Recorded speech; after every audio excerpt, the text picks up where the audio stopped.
سورۃ المائدہ آیت نمبر 8 میں اللہ سبحانہ و تعالیٰ فرماتا ہے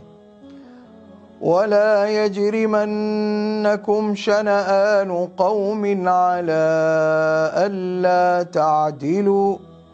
اعْدِلُوا هُوَ أَقْرَبُ لِلتَّقْوَىٰ۔ فرمایا کہ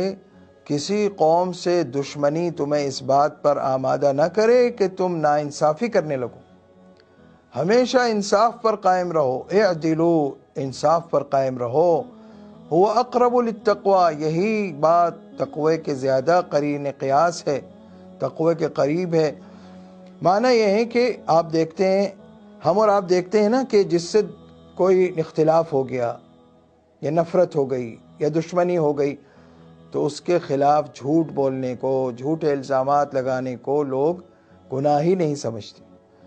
یا اپنے مخالف کے بارے میں کوئی بات سنی وہ اس کے خلاف ہے، منفی بات ہے تو اس کو خوب اچھال رہے ہیں، اور یہ جانتے ہوئے کہ جھوٹ ہے، غلط ہے۔ شریعت تو ہمیں یہ حکم دیتی ہے کہ سچی بات بھی ہو تو بھی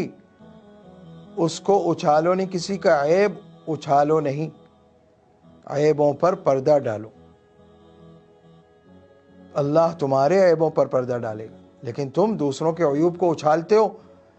اس طرح اچھالتے ہو اپنے آپ کو بے عیب ظاہر کرنے کے لیے۔ در حقیقت جو دوسروں کے عیوب بیان کیے جاتے ہیں تو وہ بیان کرنے والا در حقیقت یہ کہہ رہا ہوتا ہے کہ میں بڑا پارسا ہوں، تو یہ اللہ کو یہ دعویٰ پسند نہیں ہے۔ اور اللہ تعالیٰ نے جب اپنے بندے پر پردہ ڈالا تو تم کون ہوتے ہو پردے کو چاک کرنے والے؟ اس لیے غیبت کو حرام قرار دیا گیا نا، غیبت کو جو حرام قرار دیا گیا ہے وہ اسی لیے کہ اللہ تعالیٰ نے بندے پر پردہ ڈالا، تم اس پردے کو چاک کر کے اس کے عیوب کو اچھال رہے ہو، تو یہ اللہ کو پسند نہیں ہے۔